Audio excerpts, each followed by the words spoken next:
Hey YouTubers, it's me, Lonnie Clark, Nuts for Art, Beyond Extinction Love.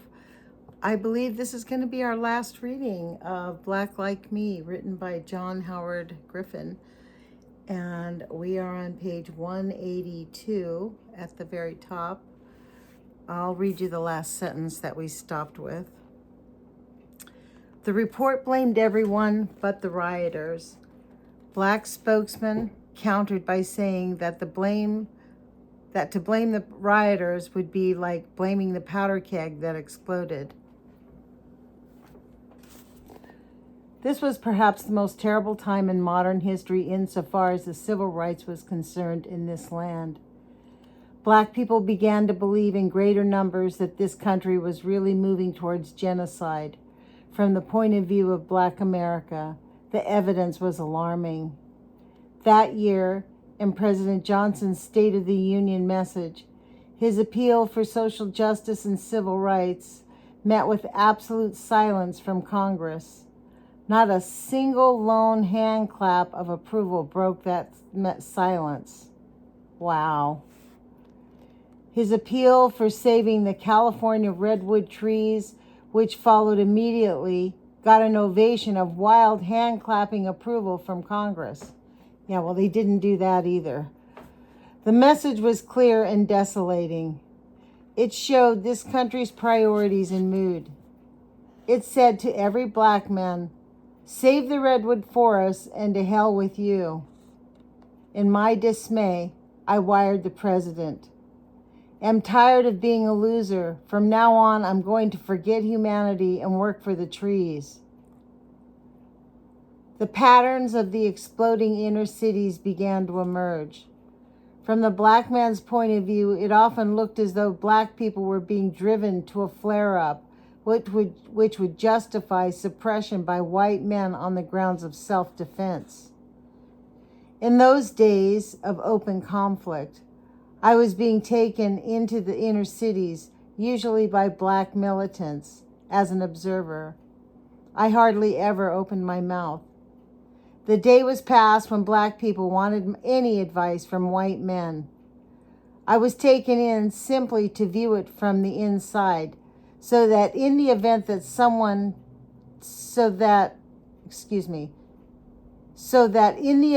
we did come to an open genocidal conflict, there would be someone to give another view of history. And another view I got. I attended enraged meetings where Black men, women, children, students discussed their experiences. Everyone was saying the turmoil was the work. Everyone was saying the turmoil was the work of young Blacks. That was not true. Middle-aged and elderly Black people attended those meetings everywhere and burned with rage. In Wichita, Kansas, I heard a young college student say the kinds of things that were being said in all the cities. He recounted an injustice done to him in that community. He showed me wounds where he had been beaten by white men. We've tried everything decent, he said loudly. Yes, the audience responded. Yes, who can doubt that? We've asked for justice, and they fed us committees, he shouted. Yes, we've even got committees to decide how much self-determination we're going to have. Take 10, someone shouted from the back of the room. Take 10, a few responded. After he had spoken, a young man came over to my chair, almost sobbing with frustration. He looked into my eyes, with eyes that were wild with anguish, and whispered while we shook hands. When you go back, will you do me a favor? Yes, I can, if I can, I said.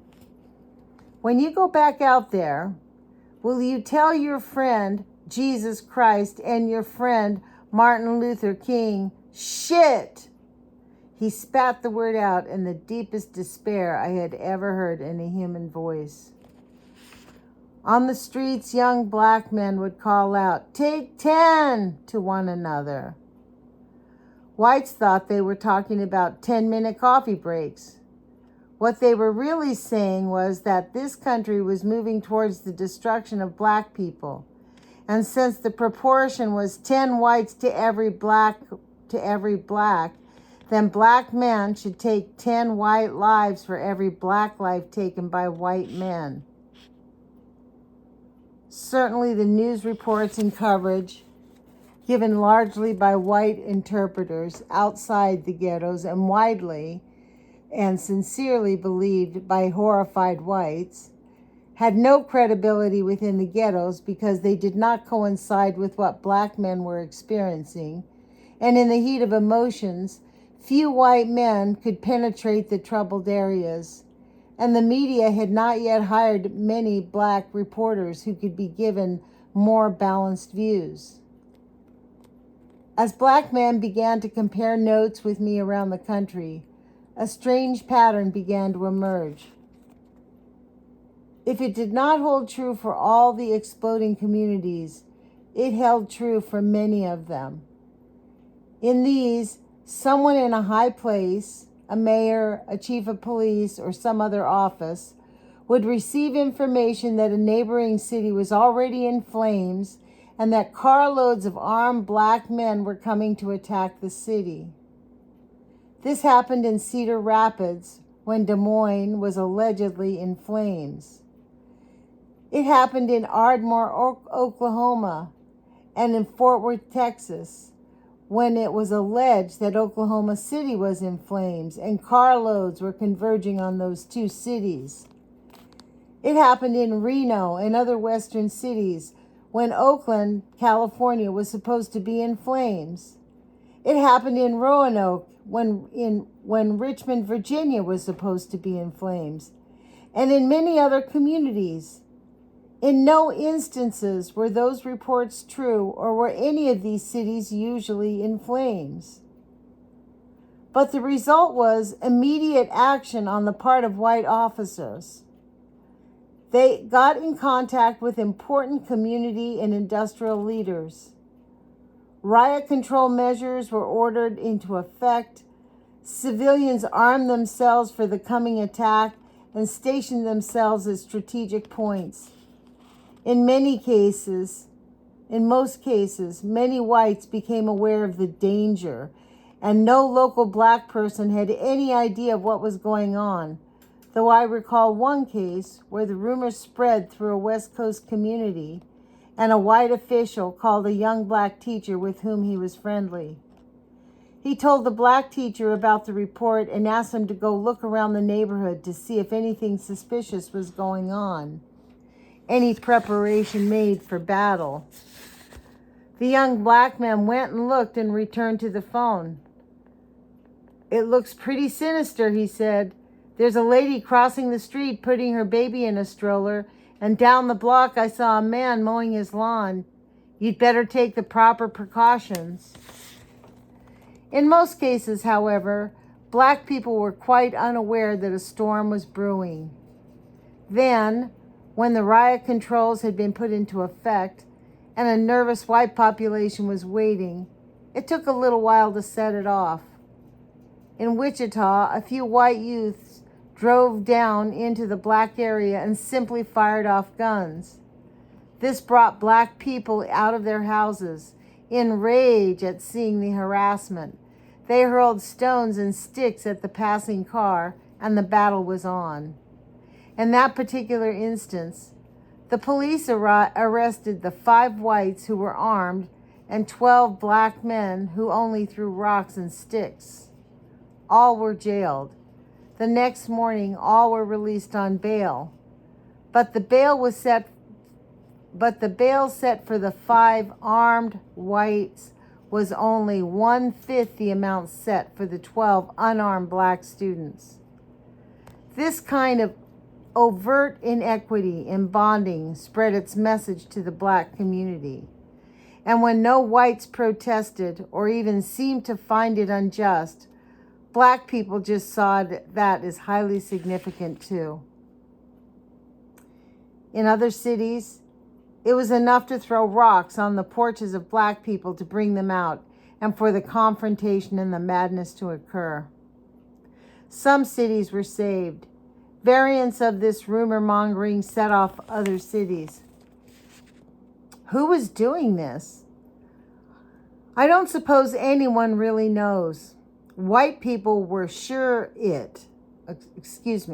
White people were sure it was traveling black agitators who came in and exploded the community from within. Black people viewed this as an open lie, since the explosions occurred from outside the ghettos. Also, they were not seeing any traveling black agitators, at least until after the explosions had happened. And certainly no one had come in and stirred up resentment among the black people in 1967. These resentments were open and raw already. In not a single one of these cities where the hundreds of carloads of armed blacks were supposed to be converging did any of these cars show up. How did it happen, black people asked, that white people did not notice this and repudiate the pattern of rumor? In Davenport, Iowa, officials were informed that a busload of armed black men were coming in from Washington. The police alerted civic leaders and went to meet the bus. There was indeed a busload of black people from Washington, but they were not armed. They were teachers on a tour. Again, we had the duality of viewpoint regarding who was actually implementing these patterns of tension, rumor, and explosion. Black people were absolutely certain it was not black people, and it was generally feared that it might be some white racist group and therefore another symptom of genocidal manipulation. I traveled from city to city in those days, and the view from within the ghettos was terrible and terrifying. While white people in the periphery were arming themselves against the day they would have to defend themselves from attack by blacks, and really believed someone was fomenting a racial war in which black people would rise up and attack them. Black people, mostly without arms, huddled inside the ghettos, feeling that they were surrounded by armed whites. Black parents tried to keep a closer watch on their children.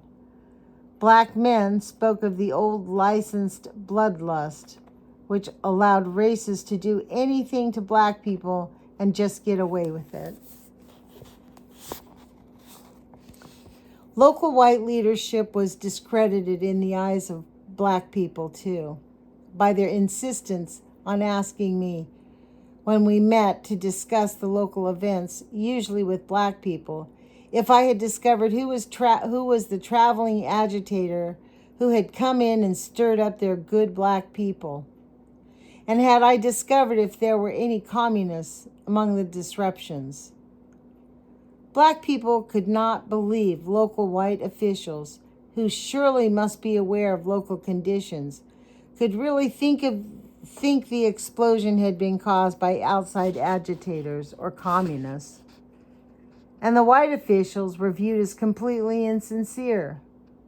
Sadly enough, I knew the white officials really and sincerely did believe the causes lay elsewhere other than their own backyards.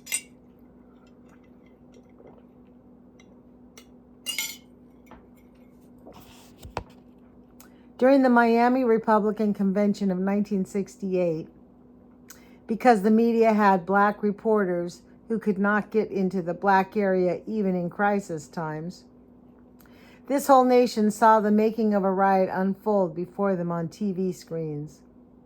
They saw the unwarranted police raids on black political caucuses because these caucuses refused to allow white reporters. Wow. They saw a curfew that was ordered in the afternoon when most black people were at work or did not have their radios on. They saw the curfew really being made known for the first time to most black people that evening when law enforcement men rolled into the black areas, unleashed a cloud of tear gas, and only then announced on their portable speakers that a 6 p.m. curfew had been ordered and all people should return to their homes and stay inside. After that series of provocations, the city exploded in a riot. The country saw it, got a good and expert report on it. The commentators even mentioned the fact that it was very hot, and the people were cooling themselves outdoors, since there was very little or no air conditioning in the dwellings in that part of the city. And yet, within hours, one of the state's top officials blandly announced that they were looking for the communists and black outside agitators who had caused it. Presumably, they never found them. Black people who had witnessed this all over the country could only despair at the gullibility of white people who, seeing all this, swallowed the old line that it was caused by communists and black agitators. 3 weeks before the assassination of Martin Luther King, I met on the West Coast with a group of black leaders to compare notes. Almost simultaneously, many black people who had been convinced that every time a black community was goaded into doing an explosion, it only served the cause of the racists and brought us closer to genocidal situations. The word went out not to let racists goad the communities into flare-ups. This was certainly one of the reasons why Dr. King's murder did not unleash massive violence, as might have been anticipated. There were, of course, scattered pockets of retaliatory violence in some of the eastern cities in Washington, D.C., but it was not an all-out race war that it could have been. What reconciliation was possible then? If whites looked on blacks with distrust, and it was nothing compared to the vast distrust with which blacks regarded whites. Almost ironically, the person of Martin Luther King in life and in death became the touchstone for a whole new evaluation among black thinkers. Oh, man. This evaluation led to the alternatives to violent confrontation. So in a bizarre sense, Dr. King, who had seemed so defeated and who had died without much hope that his philosophy of nonviolence resistance had accomplished anything, became the mainspring for a whole new way of thinking among black people, and in the long run, averted a violent head-on collision between the citizens of this country. As a result of this new thinking, the Take 10 call faded. Black men began to see other ways out. A whole new dynamism was put into play at the time of Dr. King's martyrdom. Up until that time, black thinking had been focused on the dream of an integrated society as the ultimate solution to discrimination and racial injustice. It was a dream held by so many whites, a dream for which many whites and blacks had already died. This dream was so deep, so cherished, and seemed to be such an unqualified good that no one really questioned it. It took men of great mental toughness to begin to ask that if the dream had not carried on in its wake It took men of great mental toughness to begin to ask that if the dream had not carried in its wake certain weaknesses for the black American. When this painful line of thought was opened up, it became apparent that at least at some of that time dream,